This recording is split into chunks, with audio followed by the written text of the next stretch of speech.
불안과 걱정이 머릿속을 떠나지 않습니다. 이런 불안감 대체 왜 생기는 건가요? 불안이라고 하는 건 무조건 나쁜 것일까요? 이 불안이라고 하는 것은 분명한 기능이 있습니다. 바로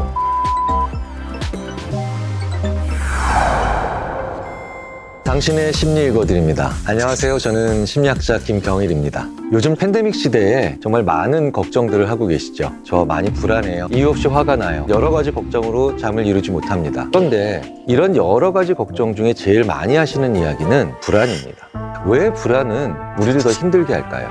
그리고 왜 우리는 불안을 느낄까요? 그리고 이 불안이라고 하는 것은 없앨 수 없는 것일까요? 아무 일 없는데 불안과 걱정이 머릿속을 떠나지 않습니다. 이런 불안감 대체 왜 생기는 건가요? 그리고 저만 불안한 걸까요?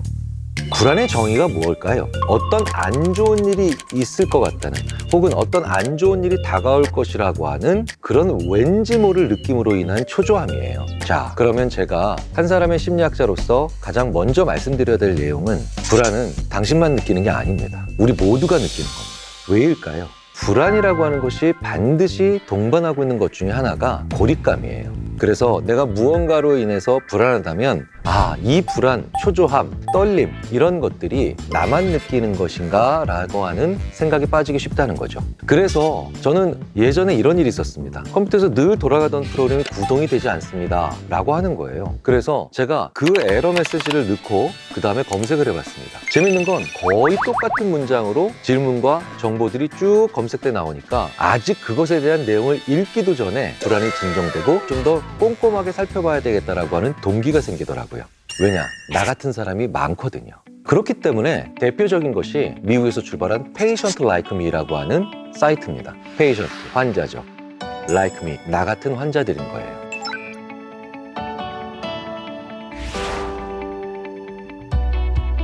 처음엔 특정한 한 질환으로부터 출발을 했지만 이제 이 Patient Like Me에 가면 정말 다양한 질환에 해당하는 분들이 나와 비슷한 증상들 혹은 나와 비슷한 치료의 과정들을 공유하면서 환자가 이 질병은 나만 겪는 고통이 아니구나, 그 자체만으로도 심리적인 힐링감을 같이 가지게 되는 경우를 볼 수가 있습니다. 자, 그렇다면 불안이라고 하는 건 무조건 나쁜 것일까요? 이 불안이라고 하는 것은 분명한 기능이 있습니다. 내일이 시험입니다. 그런데 아무 생각 없이 게임을 하고 있어요. 왜일까요? 불안하지 않기 때문입니다. 대학에서 학점이 좋은 학생들과 별로 좋지 않은 학생들을 비교해보면 근면성에서만 차이가 나는 게 아닙니다. 학점이 좋은 학생들이 그렇지 않은 학생들보다 불안이 적정한 수준으로 더 높습니다. 자, 그러니까 이 불안은 우리로 하여금 무언가를 하게 만들어주는 원동력이 될 수도 있다는 거죠. 그러니 불안을 없애야지 라고 하는 생각보다는 잘 지낼 생각을 하셔야 됩니다. 팬데믹 때 정말 많은 분들은 여러 가지 일들에 대해서 불안을 토로하시죠. 그리고 그분들과 직접 대화를 해보면 무엇에 대해서 불안해하고 있는데 그것에 대해서는 제대로 알고 있는 양은 의외로 굉장히 적더라는 거예요. 그러니까 이 불안을 적절하게 유지하게 만들고 나의 에너지를 좋은 곳에 쓰게 만들기 위한 무언가가 필요하겠죠. 바로 팩트. 내가 어떤 것에 대해서 정확한 사실을 모르고 있기 때문에 불안한 겁니다. 최근에 CNN의 한 앵커가 말이 안 되는 소식들로 사람들이 불안해하니까 오죽했으면 Fact First 이라고 하는 문장을 적힌 의상을 입고 출연을 했는데 이게 품절템이 됐을 정도니까요. 그만큼 우리 사회가 불안하다는 것은, 그리고 내가 불안해하고 있다는 것은 아주 객관적으로 표현하자면 사실을 잘 모르고 있다는 뜻입니다. 그래서 제가 늘 드리는 말씀이 불안은 사실로 해소되고 분노는 진실로 해소해야 된다고 말씀을 드리는 거죠. 그리고 우리를 불안하게 만드는 중요한 요소 중에 하나가 불평등입니다. 자, 어떤 게 불평등한 걸까요? 일본에서 많이 관찰됐던 사례들인데요. 별 문제가 없이 잘 살았던 부부인데 남편이 먼저 사망하고 난 다음에 부인의 행복의 정도, 삶의 질의 정도가 올라가더라는 거예요. 그래서 연구자들이 물어봅니다. 당신의 남편이 당신에게 잘 못했나요? 아니요, 평탄하게 살아왔습니다. 그런데 왜 남편이 먼저 사망하고 난 다음에 부인의 행복이 올라가는 이런 경우들이 다소 발생했냐는 겁니다. 면밀하게 연구를 해보면 바로 불평등한 관계였음을, 또 그걸 서로 모르고 있었다는 거죠. 불평등하다는 건요, 단순히 빵을 2개 먹고 다른 쪽은 4개를 먹는 것만 불평등한 게 아닙니다. 가장 큰 불평등은 서로 상의하지 않는 겁니다. 그리고 사실을 공유하지 않는다는 거죠. 내가 모르는 사이에 일어나는 일들에 대한 불평등으로 인한 불안의 요소가 더욱더 커질 수밖에 없다는 거죠. 그리고 이런 문화는 우리나라에서도 상당히 강한 편이라는 걸 우리가 부인할 수 없겠죠. 내가 실직을 했거나 집안에 금전적인 문제가 생겼습니다. 남편이 부인에게, 부모님이 자녀에게 잘 안 해왔던 일들입니다. 그런데 그것은 미덕일 수도 있고 따뜻한 배려일 수도 있겠지만 더 큰 불안을 만들어낼 수 있는 요소고요. 결국은 자기도 모르는 불안을 필요 이상으로 많이 느끼게 만들어주는 악순환이 될 수도 있다는 겁니다. 자, 그렇다면 어떻게 해야 될까요? 상의해야 됩니다. 그리고 이 상의의 재료는 지금 일어나고 있는 정확한 이야기들이죠. 그리고 또 다른 중요한 요인이 하나 있습니다. 불안이 많은 경우, 이럴 땐 내가 충분히 예측을 할 수 있도록 예고가 되어야 됩니다. 밤 10시까지 갈게 라고 얘기해주면 예고가 되고요. 그리고 이 예고되는 것은 사람들로 하여금 내가 훨씬 더 예측을 잘할 수 있다라는 마음의 시뮬레이션을 가능하게 합니다. 넌 그런 거 몰라도 돼. 그런 것까지는 알 필요 없어. 기업에서든 가정에서든 이런 얘기는 서로 하시면 안 됩니다. 이렇게 팬데믹 상황처럼 불안이 더 강하게 거의 모든 사람들을 지배하고 있을 때는 어떤 사람을 만나야 되겠냐는 겁니다. 결론부터 먼저 말씀드리자면 자기 감정에 솔직한 사람을 만나야 됩니다.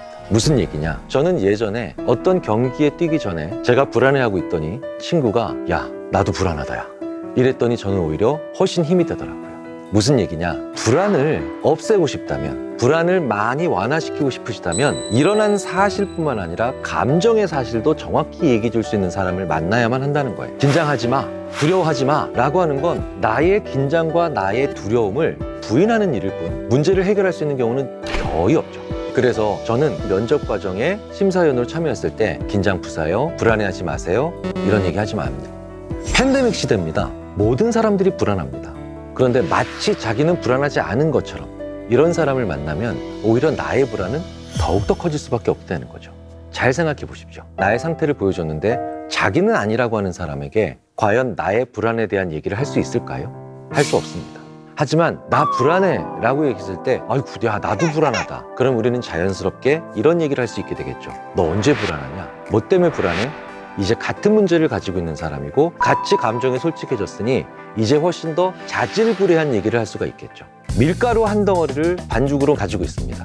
그러면 이걸 가지고 뭘 만들 수 있을까? 우리가 감을 잡을 수가 없으니 약간 불안하죠. 그런데 이 밀가루 한 덩어리를 가지고 한 20% 정도의 덩어리로 만두 10개를 만들었다면 이제 나머지 80%로 만두 40개를 만들 수 있게 되겠죠. 그러니 이 큰 덩어리라고 하는 불안에서 자질구레한 구체적인 몇 가지를 떼어내서 서로 솔직하게 얘기를 해보면 이제 나머지 80%도 어느 정도 감이 잡히게 되는 겁니다. 그래서 솔직하게 자기의 감정 상태를 얘기해 줄 수 있는 사람을 만나는 건 팬데믹 시대에 그 무엇보다도 중요합니다.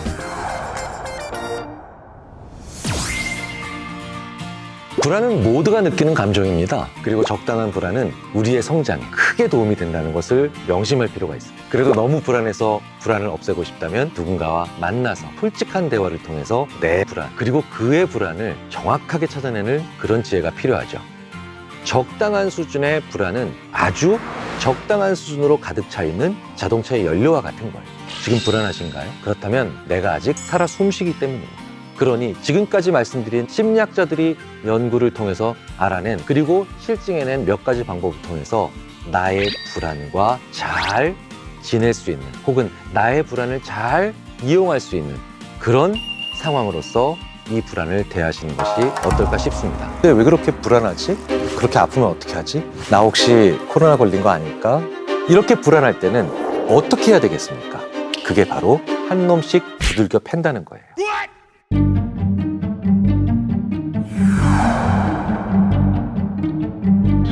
나의 불안 사용 설명서.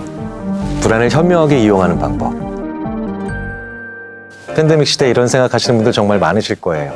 나 혹시 코로나 걸린 거 아닐까? 조금만 열이 있어도 이런 생각이 들죠. 아무 일도 없는데 왜 그렇게 불안하지? 라는 생각이 들 때도 있습니다.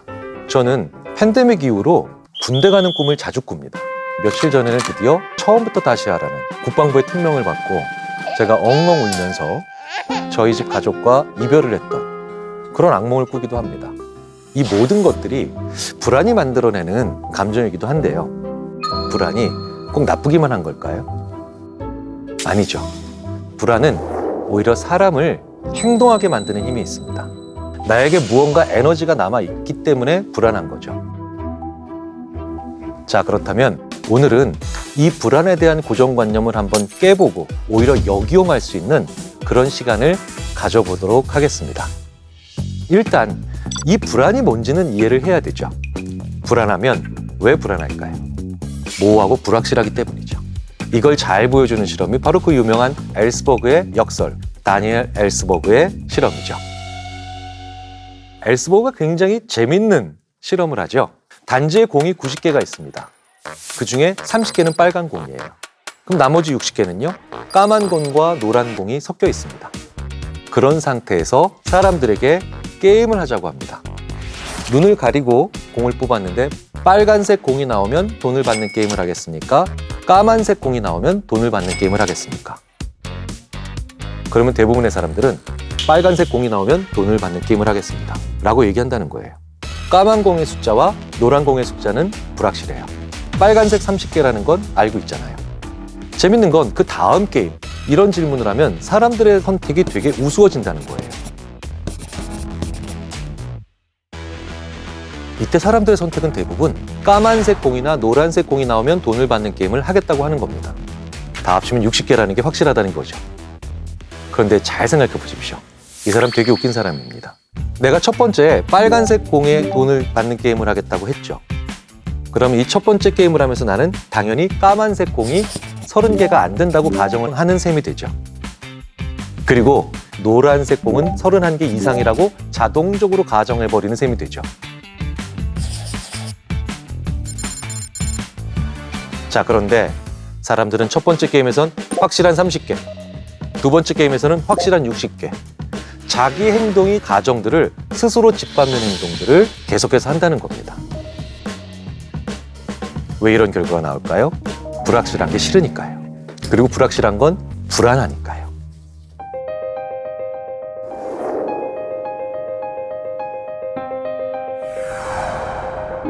자, 그렇다면 이렇게 불안할 때는 어떻게 해야 되겠습니까? 불안할 땐 구체적인 게 더 잘 보이고 구체적인 메시지에 의해서 더 잘 움직이게 됩니다. 그러니 평상시보다 더 짧게 끊어서 가는 미니게임적인 발상들이 필요하다는 거예요. 실제로 불안한 사람은 크기 100의 일을 10의 단위로 10개로 쪼개서 얘기해 줄 때 훨씬 더 제대로 일을 해나가기 시작하죠.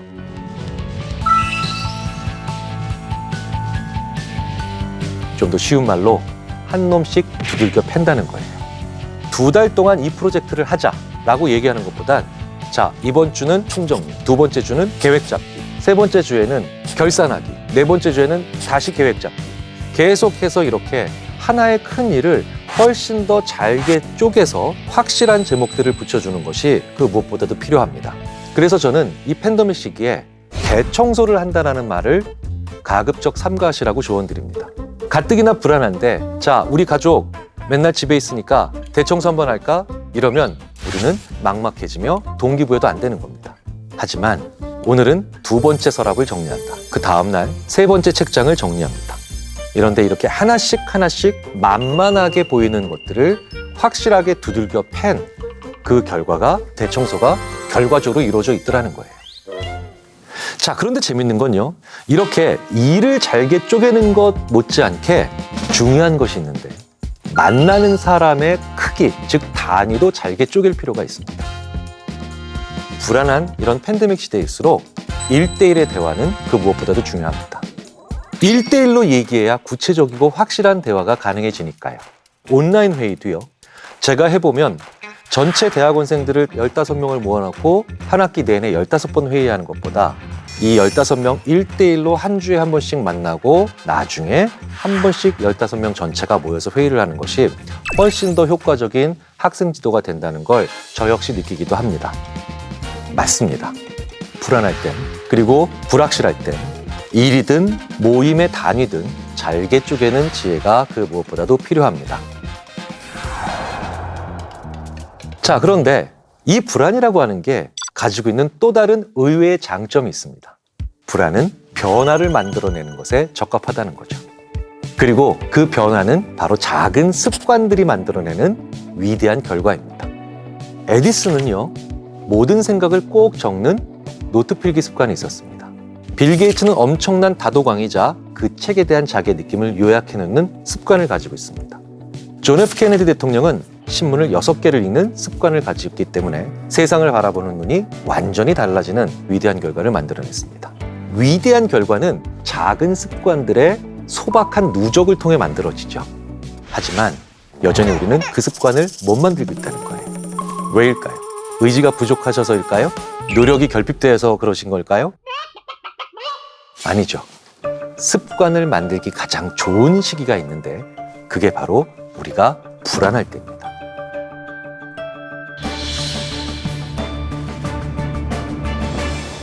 미국의 저명한 심리학자입니다.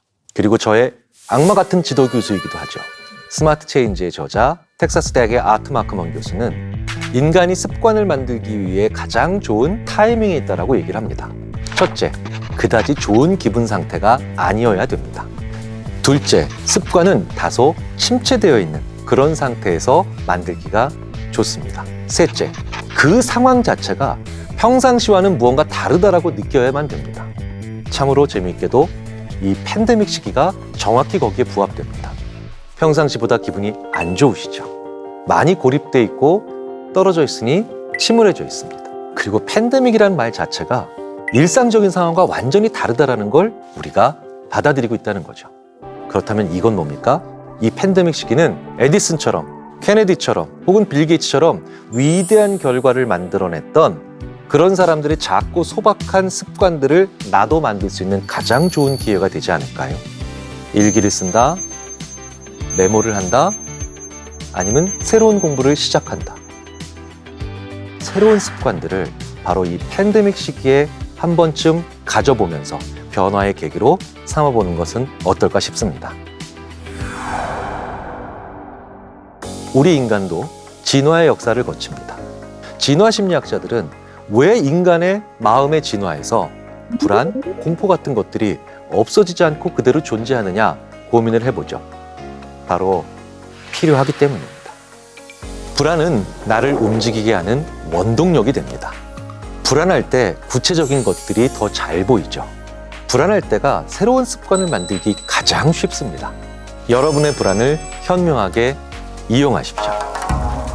당신이 아무것도 하기 싫은 이유를 밝혀드리겠습니다. 무기력증에 빠졌어요. 어떻게 해야 될까요?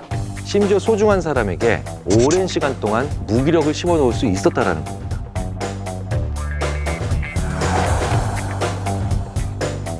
무기력. 푹 쉬는데도 아무것도 하고 싶지가 않아요. 뭘 해도 의욕이 생기질 않는데 무기력증에서 벗어날 방법이 없을까요? 우리는 언제 무기력해질까요? 번아웃과 무기력증, 이것을 구분하면 금방 답이 나옵니다. 무언가라도 할 수 있는 에너지가 조금도 남아있지 않는 상태가 바로 번아웃이에요. 무기력증은 무엇이 다를까요? 바로 에너지는 있는데 쓰지를 못하고 있을 때입니다. 지금 해야 되는 건 시험 공부인데 유튜브를 보고 있거나 게임을 하고 있다. 이건 나의 에너지가 완전히 바닥난 게 아니라 어디에 쓸 수 있는가를 모르고 있으니 의미 없는 일들을 하고 있을 때 우리가 느끼는 게 바로 빈둥빈둥, 허송세월. 아, 나 요즘 무기력증에 빠졌나 봐. 잘못된 방향에 의미 없는 일을 하기 때문에 결과적으로 느끼는 것이 무기력하다. 그런데 의미는 다음 일을 할 수 있는 동력이 되기도 합니다. 나 이거 왜 싫을까? 나 이거 왜 좋아할까? 나 이거 왜 바꾸려고 할까? 왜 지금 하려고 할까? 내가 무슨 이유로 이걸 하는지에 대해서 계속해서 돌아봐야 된다는 거예요. 예를 들어볼까요? 자동차를 타는데요. 자동차의 상태는 아직 아무런 문제가 없는데 자동차의 시트가 닳아서 해졌어요. 벌써 보기 싫은 어떤 느낌이 납니다. 자동차에 대해서 늘 얘기를 하고 자동차의 의미를 잘 아는 사람들은 그 시트에 집중하겠죠.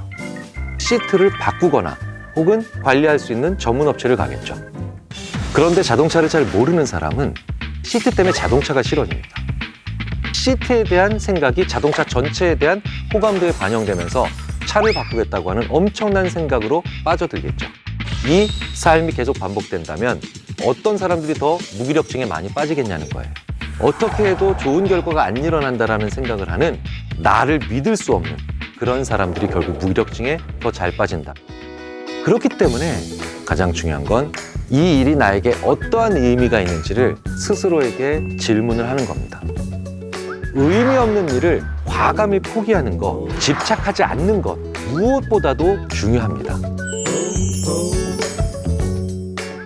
그러니까 나를 일순간에 무기력하게 만드는 방법은 내가 지금까지 해왔던 긴 일들을 의미 없게 만드는 겁니다. 이렇게 얘기하는 거죠. 지금까지 이거 한 거야? 이게 다야? 쓸데없는 짓 하지 마. 더 중요한 건 쓸데없는 짓 하지 마 라는 말은 악의 없이도 할 수 있는 얘기들이라는 거예요. 다른 사람에게, 심지어 소중한 사람에게 오랜 시간 동안 무기력을 심어 놓을 수 있었다는 겁니다. 우리 스스로가 악의 없이 악한 말을 하지 않았는가를 고민해 볼 필요가 있다는 겁니다. 자, 그렇다면 왜 이런 사람들은 나를 무기력증에 빠지게 할까요? 내가 공들여 해왔던 걸 한 번에 바꿔버리는 사람이기 때문입니다. 그런데 팬데믹 시대에는 이런 걸 자주 느낄 수밖에 없다는 거예요.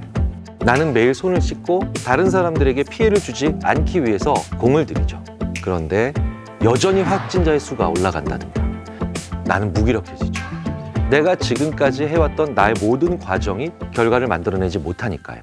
자, 그러니 개인의 노력이 어떤 변화를 만들어낼 수 있는가 숫자로 보여주는 것은 그 무엇보다도 중요합니다.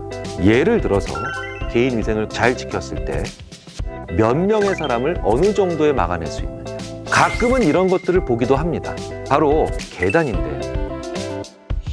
이것 자체가 바로 뭡니까?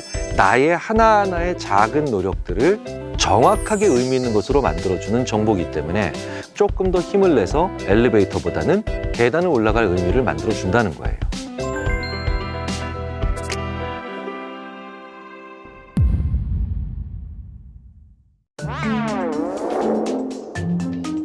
나 오늘 90점 맞을 것 같아 라고 했는데 60점이 나왔습니다.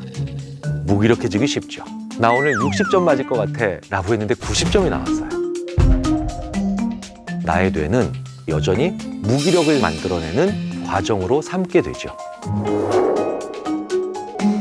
왜?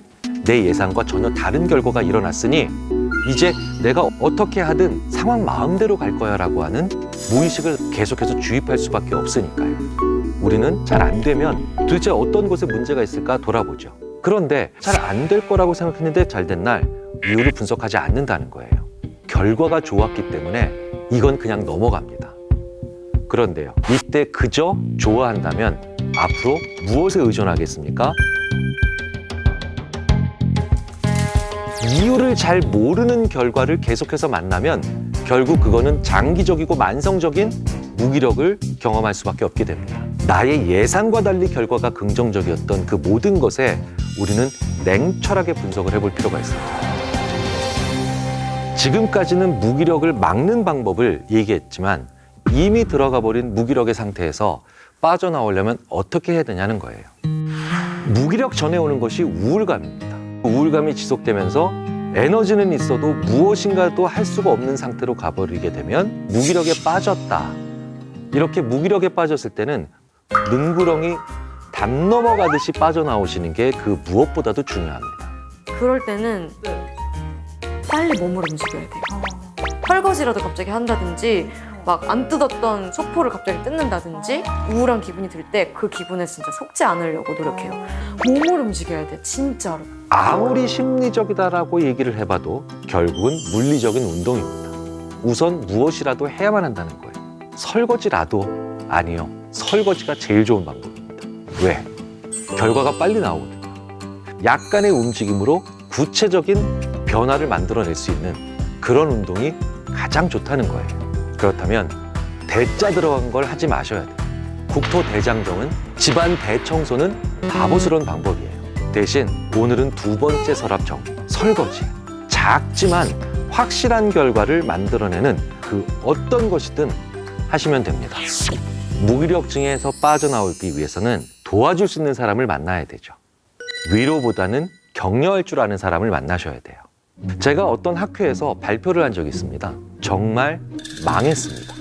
그래서 제가 낙심을 하고 있는데 어떤 선배가 와서 괜찮아. 누구나 다 이렇게 실수해. 저는 그 선배에게 위로받았습니다. 그런데 며칠 후에 만났던 선배는 나 너의 논리에 조금도 동의를 안 해. 그런데 너의 발표하는 스타일은 정말 마음에 들더라. 그런데 이 선배의 말을 듣고 난 다음에 해볼 만한 힘이 나더라고요. 저는 격려를 받았던 겁니다.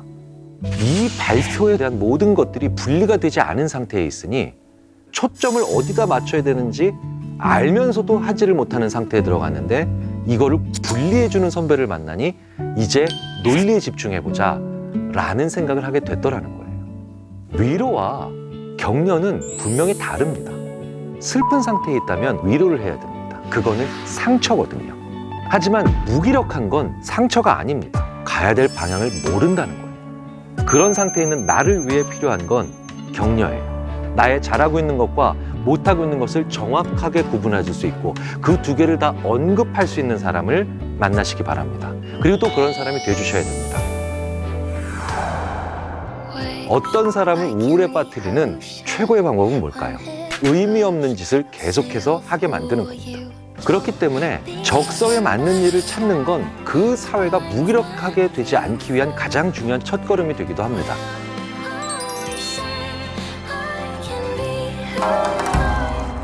여러분, 한 가지 생각에 빠지면 아무것도 할 수 없고 그 생각 때문에 심지어 불안이 가중되는 그런 현상을 살면서 한두 번쯤은 겪으신 적 있으시죠? 그런데 실제로 우리 주변에 그런 불안을 겪는 분들이 점점 많아지고 있다고 합니다. 지난해 국민건강보험공단에서 건강보험 진료 데이터를 활용해서 한 가지 통계를 발표했죠. 바로 강박장애에 관한 통계입니다. 2015년부터 강박장애를 느끼고 그러면서 그 고통으로 병원을 찾으시는 분들이 꾸준히 늘고 있다는 겁니다. 무려 23% 이상으로 그 수가 늘어나고 있다고 합니다. 해마다 5% 이상씩 증가 추세를 보이고 있으니 지금은 강박장애로 병원을 찾는 분들의 수가 더 많아졌겠죠. 강박의 뜻은요, 어떤 생각이나 감정에 사로잡혀 심리적으로 심하게 압박을 느끼는 것이라고 보통 정의됩니다. 그러니까 병의 영역까지 가지 않으면서 강박으로 인해 고통받는 사람의 수는 더 많다는 거죠. 지금 이 영상을 보시는 분들 중에서도 한 번쯤은 강박에 대한 문제로 고민해 보신 적 있는 분들 굉장히 많으실 겁니다. 우리는 대체 왜 강박을 느끼면서 괴로워하는 걸까요? 오늘 심리 읽어드립니다에서는 불쑥 틈나는 대로 우리를 괴롭게 만드는 그 감정, 강박에 대해서 읽어드리겠습니다.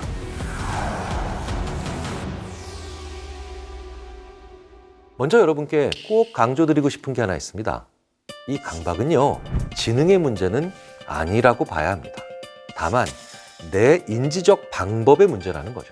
강박이라고 하는 것이 기본적으로 나의 통제를 넘어서 자꾸 무언가 생각이 나는 걸 의미하잖아요. 그런데 이게 지능이 높다고 혹은 지적 수준이 높다고 혹은 좋다고 해서 이걸 안 할 수 있다는 건 결코 아니라는 겁니다. 그렇다면 우리는 어떨 때 강박을 느끼게 될까요? 우리가 원하는 게 없을 때. 인간은 원하는 게 생기면 빠른 속도로 그리고 굉장히 강하게 몰입을 하게 만들어진 그런 존재입니다. 그런데 원하는 게 없다. 그러면 뭔가 몰입할 수 있는 지향점도 없는 거죠. 그 지향점이 없으니 나의 통제를 벗어난 다른 무언가에 계속 생각을 뺏기기가 더 쉬워진다는 거예요. 그렇다면 내가 원하는 건 뭘까요? 바로 소망이라고 하죠. 그런데 큰 게 아니라 그 소망들은 대부분 작은 것들일 필요가 있습니다. 그래야 여러 가지 생각들이 계속해서 활성화되고 내가 하고 싶은 걸 다양하게 따라갈 수가 있게 되겠죠. 하지만 원하는 게 단 하나밖에 없다. 이건 좀 위험할 수 있습니다. 왜냐? 또 다른 강박을 불러일으킬 수 있으니까요. 그런데 우리는 원하는 다양한 소망이 없고 걱정만 있으니까 그렇게 만들어진 걱정이 모든 생각에 그리고 사고의 틈을 파고든다는 거예요. 소망을 만들어야 한다 이렇게 말씀드렸을 때 그렇게 어떻게 해야 만들 수 있나요? 라고 되물으시는 분들 정말 많으세요. 그런데 그런 질문을 들을 때마다 저는 조금 많이 안타까워집니다. 여기서 안타깝다는 건요, 소망을 어떻게 가져야 하는지 모르는 그분이 처한 현실이 너무 속상하다는 거죠. 그리고 그런 분들은 현실적으로 자신의 상황을 바꾸기가 어려운 경우가 굉장히 많거든요. 그럴 때 꼭 드리는 말씀이 하나 있습니다. 누군가 새로운 사람을 한번 만나보라고요. 요즘 우리 주변에 독서 토론, 북클럽 이런 공부라는 주제로 모이는 분들이 굉장히 많습니다. 사실은 저는 아주 긍정적인 현상으로 봅니다. 돈이 제일 안 들어요. 체력적으로 가장 덜 힘든 행동들입니다. 이런 것들은 무언가를 작지만 새로 배울 수 있는 자리들, 느슨하지만 다양하게 새로운 사람들을 만날 수 있는 최고의 기회가 됩니다. 이런 것들은 꼭 시작하셔야 됩니다. 만약에 그렇지 않고 내 상황에만 빠져 있으면서 주변에 눈 돌릴 곳이 없으면 또 걱정이 파고들게 되거든요. 자, 이렇게 새로운 사람을 만나면서 내 생각에도 새로운 화제거리를 주기 위해서 그 무엇보다도 좋은 건 지금 내가 하는 일 혹은 내 직업 이런 것과 크게 상관이 없는 그런 새로운 공부를 하시는 거, 그런 책을 읽으면서 토론하시는 거, 그 무엇보다도 좋은 기회가 될 겁니다. 여기서 중요한 게 또 하나 있죠. 바로 나 스스로 나에게 감탄할 거리를 만들어줄 수 있는 기회가 필요하다는 겁니다. 우리는 모든 영역에서 전문가가 되어가면서 자기 스스로에게 더 이상 감탄할 것들이 사라지게 되죠. 그러니 전문가가 아닌 영역으로 가보실 필요가 있다는 거예요. 즉 내가 초보자가 되어볼 필요가 있다는 겁니다. 내가 기꺼이 초심자나 초보자가 되는 걸 두려워하시면 안 된다는 거예요. 초보자는 금세 나아지거든요. 성장의 그 기울기가 눈에 띄거든요. 그래서 문화, 예술, 취미, 레저, 그리고 내가 하는 일과 직접 상관이 없는 그러한 분야에 대한 공부가 그래서 필요하다는 겁니다. 이렇게 스스로 집중하고 스스로 감탄할 거리가 생길 때 우리가 외부의 존재에서 느끼는 강박에 빠질 확률은 그만큼 줄어든다는 겁니다.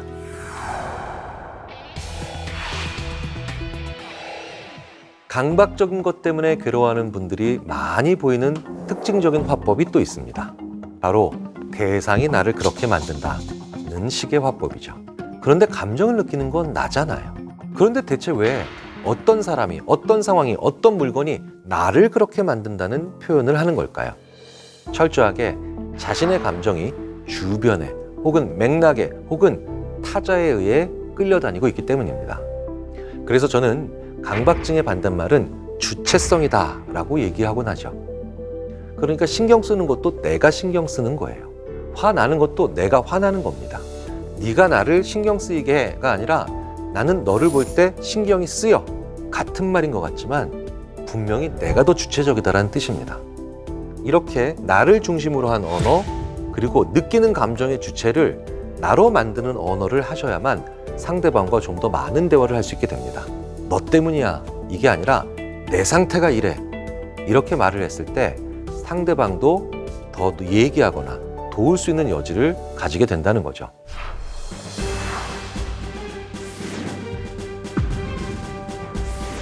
강박을 비롯해서 통제할 수 없는 불안을 느끼는 많은 분들이 이유를 모르겠다고 말씀을 많이 하세요. 왜 그럴까요? 불필요할 정도로 추상적인 언어를 하시기 때문입니다. 우리가 추상화해서 그림의 의도를 파악하는 건 쉽지 않잖아요. 그런데 그 추상적인 문장, 즉 표현, 그리고 그런 언어가 왜 만들어질까요? 바로 내가 빠져 있기 때문이에요. 밤이 많이 우울해. 이 표현과 밤에 나는 우울해.